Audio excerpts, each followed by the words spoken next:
The Black Death, a harrowing chapter in human history, stands as a stark reminder of the fragility of life and the profound impact of disease on societies. Sweeping through Europe in the mid-14th century, this pandemic claimed millions of lives, altering the continent's social, economic, and cultural landscapes forever. To truly understand the magnitude of the Black Death, we must delve into its origins, its devastating spread, and the enduring changes it wrought upon Europe. The Black Death, also known as the bubonic plague, originated in Central Asia. Historians believe the plague began in the 1330s, possibly in the arid plains of Mongolia, where Yersinia pestis, the bacterium responsible for the disease, thrived. Carried by fleas that infested rodents, the bacterium found its way into human populations through trade routes. By the early 1340s, it had reached the bustling trade centers of the Black Sea. From there, the plague spread rapidly along the Silk Road and maritime routes. The Genoese trading post of Kaffa, modern-day Feodosia in Ukraine, became a key point of transmission. According to accounts, besieging Mongol forces catapulted plague-infected corpses over the city walls, initiating an outbreak among the defenders. Ships fleeing Kaffa carried the deadly disease to Europe, marking the beginning of one of history's deadliest pandemics. The Black Death arrived in Europe in 1347, with its first recorded outbreak in the port city of Messina, Sicily. From there, it spread like wildfire, reaching mainland Italy, France, and Spain within months. By 1348, it had reached England, Germany, and Scandinavia, sparing no corner of the continent. The disease manifested in three forms: bubonic, pneumonic, and septicemic. The bubonic form, characterized by swollen lymph nodes or buboes, was the most common. Pneumonic plague attacked the respiratory system, while septicemic plague infected the bloodstream, often leading to death within hours. Each form was highly lethal, with mortality rates ranging from 50% to nearly 100% in untreated cases. Victims experienced sudden onset of fever, chills, and excruciating pain. Dark blotches, caused by internal bleeding, often appeared on the skin, giving rise to the name Black Death. The speed and scale of the outbreak overwhelmed communities, leaving doctors and clerics powerless to stop its advance. The Black Death upended medieval European society. Entire towns and villages were wiped out, while cities saw mortality rates as high as 60%. Fear and desperation gripped the populace, leading to social unrest and scapegoating. Many turned to religion for solace, interpreting the plague as divine punishment for humanity's sins. Flagellants, religious zealots who publicly whipped themselves, roamed the streets in penance, hoping to appease God's wrath. The Jewish community became a frequent target of blame. Accused of poisoning wells and spreading the disease, Jewish populations faced brutal persecution. In 1349, thousands were massacred in Strasbourg, Basel, and other cities. This wave of anti-Semitic violence compounded the human tragedy of the pandemic. The plague decimated Europe's workforce, with an estimated 25 to 50 million people, about one-third of the continent's population, succumbing to the disease. The resulting labor shortage disrupted agriculture, trade, and industry.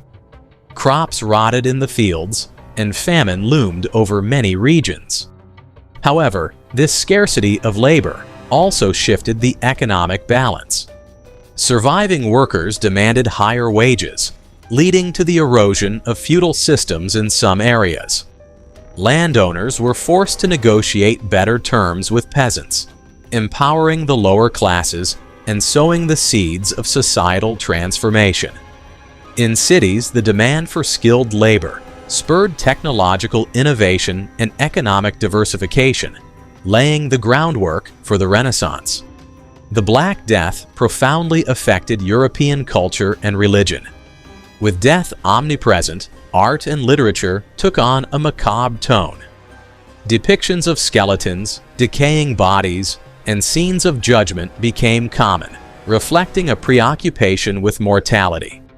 This era's grim iconography, known as the Danse Macabre or Dance of Death, illustrated the universality of death, sparing neither king nor peasant.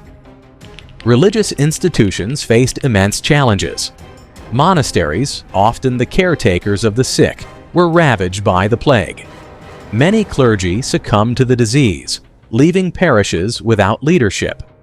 Disillusionment with the Church's inability to provide answers or protection grew, fueling dissent and setting the stage for the Reformation in the centuries to come. In the 14th century, medical knowledge was rudimentary at best. The prevailing theory of disease, based on the ancient Greek concept of humors, failed to explain the plague's spread. Physicians attributed the disease to bad air, or miasma, astrological alignments, and divine punishment. Treatments ranged from bloodletting to the use of aromatic herbs, but few proved effective. Quarantine measures, however, showed some success in curbing the plague.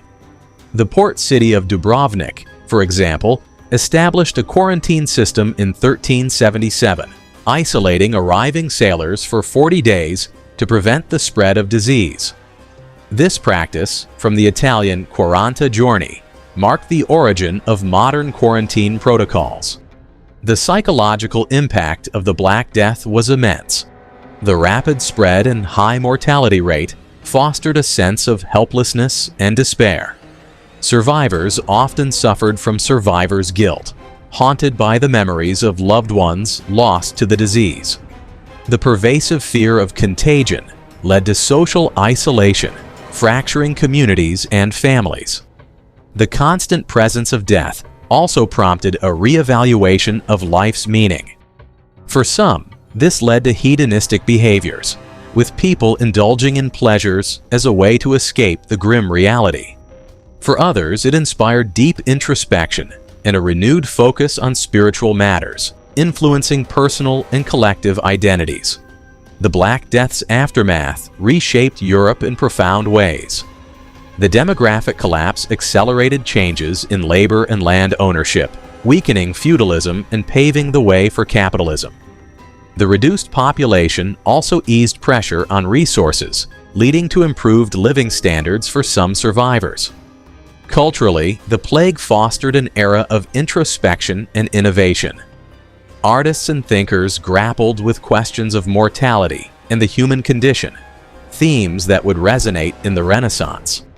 The shift in religious attitudes, coupled with a growing emphasis on human agency, laid the intellectual foundation for the modern era.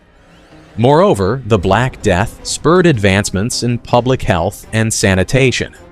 Although germ theory was centuries away, the experience of the pandemic highlighted the importance of cleanliness, quarantine, and early disease intervention.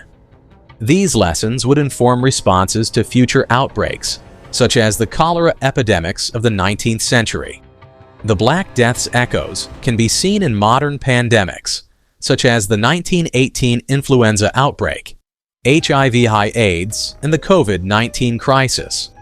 These events remind us of the enduring challenges posed by infectious diseases. Like their medieval counterparts, contemporary societies have grappled with fear, misinformation, and the strain on healthcare systems.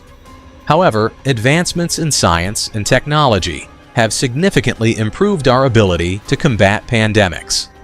Vaccines, antibiotics, and global communication networks offer tools that were unimaginable in the 14th century. Yet the Black Death's legacy serves as a cautionary tale about the importance of vigilance, preparation, and solidarity in the face of global health threats. The Black Death was more than a disease. It was a crucible that tested the resilience of medieval European society. Its devastating toll laid bare the vulnerabilities of human civilization while catalyzing transformative change. From economic upheaval to cultural reinvention, the pandemic's legacy is both a tragedy and a testament to humanity's ability to adapt and endure. As we reflect on this dark chapter, we are reminded of the interconnectedness of our world. The Black Death spread along the very networks that facilitated trade and cultural exchange, underscoring the double-edged nature of globalization. Today, as we navigate our own challenges, the lessons of the past offer valuable insights into resilience, compassion, and the pursuit of knowledge in the face of adversity.